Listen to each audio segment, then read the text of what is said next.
Hey guys, Justin here. First off, thank you to everyone who came out to the stream last Saturday. We raised over $5,200 for St. Jude, which is absolutely crazy.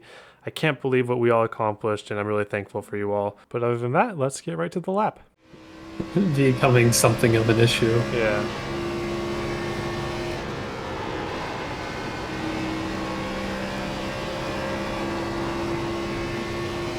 The two most interesting national fan bases. Yeah.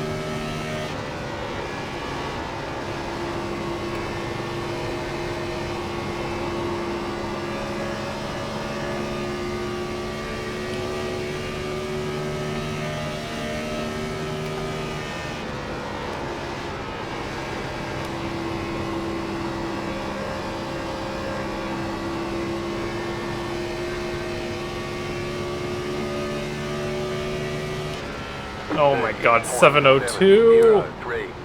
Alright, let's take a look at that. So this will be a first lap hot lap. There's just too much wear and everything's already hot, so might as well just do it a first lap hot lap.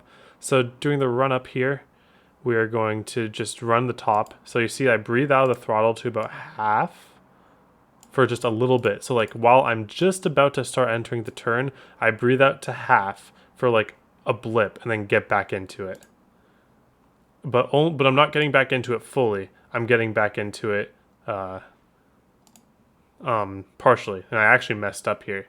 It doesn't matter too much. Don't worry about your run up too much until the exit, because you can kind of see how I'm just trying to keep it by the wall. The whole point of this outlap is to just try to get on the gas as early as possible. So I got on the gas. I did whatever I needed to do to get on the gas fully about halfway through the corner. And then at that point, your job when you're full on the gas is to do whatever you can to keep your rears from sliding out from under you. So I'm kind of drifting a little lower, maybe pedaling just a tiny bit, just making sure that I'm not getting loose in any way off the corner. So if you were to stay by the wall for this entire outlap, or for this entire 3 and 4, you would get to a point late in the corner where you would actually have to add even more wheel, and that makes it very likely that you'll lose your rears. So what I really like doing is doing kind of a little cut down so that my angle on exit isn't quite as much, so that I don't have to turn the wheel quite as much. As you can see here, I'm not turning the wheel quite as much, and I get through the exit without really sliding my rears, which means I have a good run up. Okay, going into turn 1 here, we're going to be running top on 1 and 2. So what we're going to do here is get right by the wall. So this is worth a couple hundredths to cut to make this line right here, as opposed to kind of like this. So as long as you aren't getting back up the track too late, this is fine. I like to have my car parallel with the wall by the black sign right here. So you see I get right up by the black sign and then enter the corner.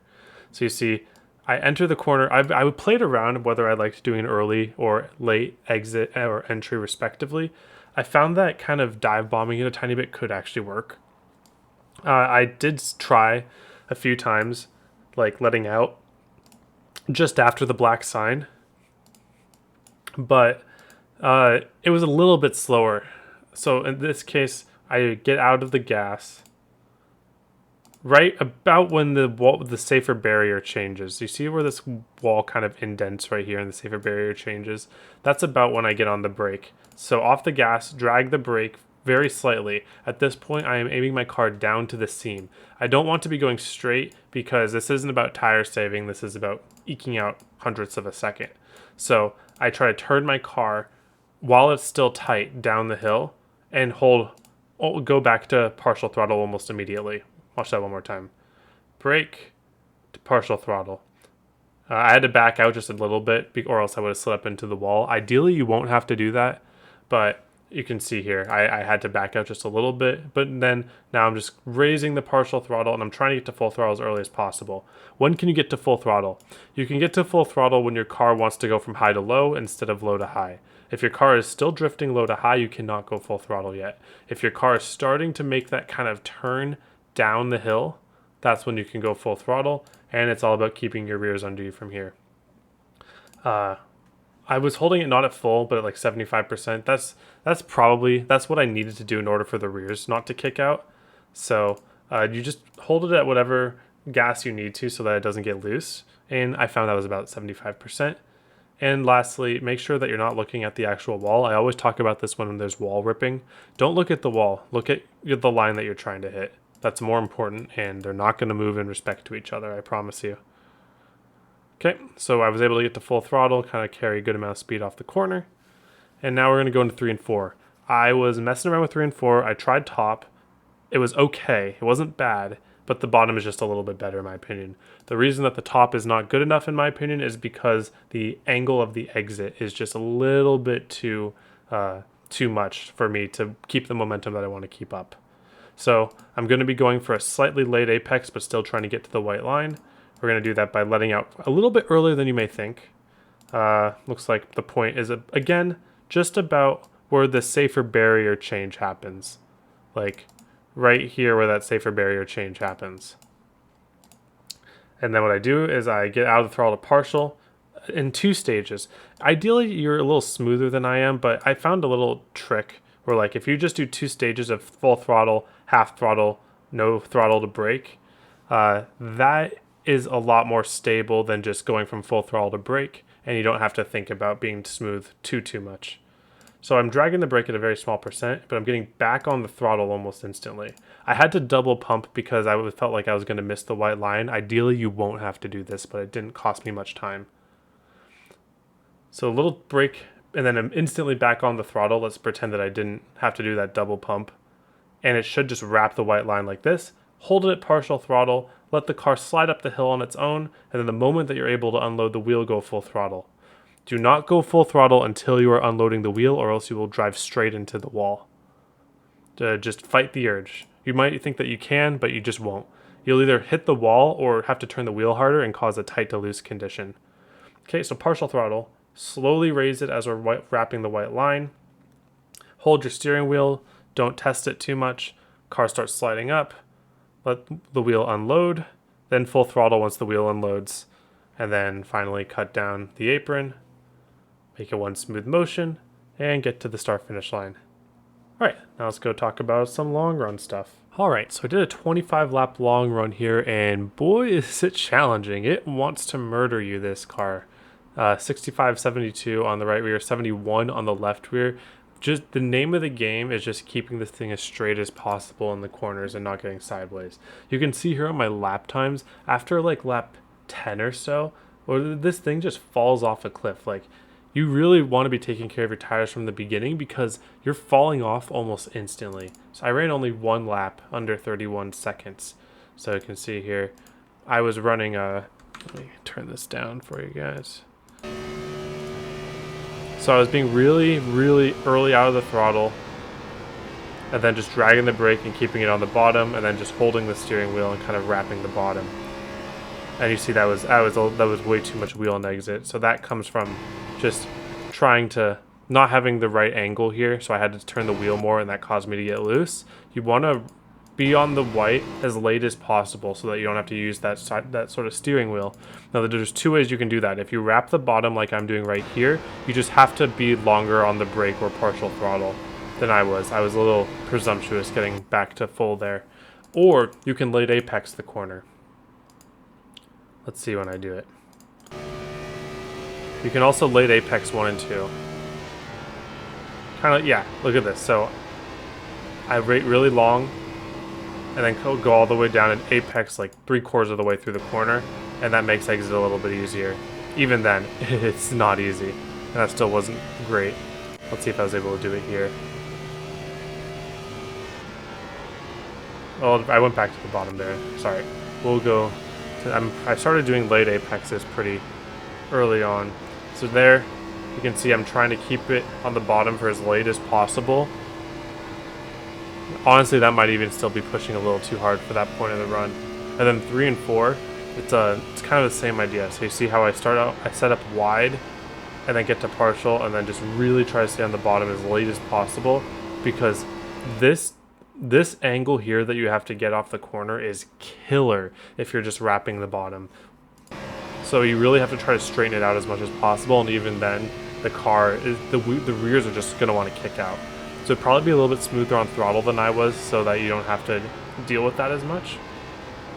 But you can also see I was also experimenting with some dive bombing. I was like, okay, these rears are so crap that don't I just make up time by dive bombing the corner and using up my right front? I was trying that out a little bit. And turns out the right front wears even more than the right rears, so I wouldn't go with the dive bomb method. I would just drive normally, conservatively, be smooth on the throttle. As you can see, we're getting to around lap 10. We're already at a full second of fall off. I'm really committing to that late apex now. Just waiting for the car to just finally turn down. Oh my gosh. Yeah. And even then, it's just, oh, it's horrible. Which is great. This is great, by the way. I'm not complaining about it. It's super fun to drive. It's just super challenging, and the car is super loose. So this is actually really fun, but boy, is it more difficult than even the ARCA car here. Okay, so around lap like 16, 17, I started wondering if the top was better. So you can see, yeah, I started going to the top here, and it turns out it's like marginally better. That I kind of messed up. I overslowed the car a bit to stay out of the wall. The top is like marginally better than the bottom, so as long as you can keep the car stable on the top, I don't think the tire wear is going to be that much different than it would be on the bottom. But if you're using a ton of wheel just to keep it off the wall by overdriving entry, then I would recommend just sticking to the bottom, because you're only going to lose like a tenth a lap, in my opinion. So I actually gained about a tenth there. So I took it a little easier here. Just keep your partial throttle until your wheel is literally straight. You cannot partial throttle when you're on this top, or you cannot full throttle on this top line until you can like see the exit. Really can't force the throttle when you're running the top, because up there with that much wheel, you're either going to snap or go right into the wall like that. That's why that happened. Okay. Just a little tap though. It's super difficult. I'm just kind of trying to stay on this seam here. I'm not even caring about the wall. I'm really just trying to keep in line with the seam. It really does just want to murder you. So you just got to be as smooth on the throttle as possible. Use your brakes sparingly, but in a way to stabilize your car. And just hold your partial throttle until you can see daylight, and then you can go full throttle.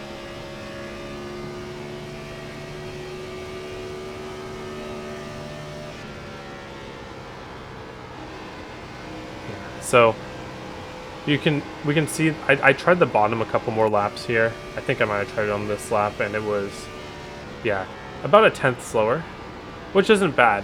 I think that if you are more comfortable on the bottom and you're not going to be overdriving the bottom, I don't think there is an issue at all in the long run to be running the bottom. But if you are comfortable trying to run the top, then there is some time to be gained up there. But there is nothing horribly wrong with the bottom that you can't just run it. I think this track is just so slick and the car is just so loose and so ill handling that any part of the track can work. It's just more about the fundamentals of keeping your rears under you, not forcing full throttle early, not turning the wheel too much before you throttle, causing a snap. Those type of things. But at the rate I was going over a full run, I would have ended on about 30-40% right front wear, which is honestly fine. As long as I'm not blowing that right front or that right rear, that's good enough. But anyways, this is probably all I got for this track. Good luck out there. If you have any questions, let me know in the comments. Thank you all for watching. Hope you have a wonderful day, and I hope to see you all on the track.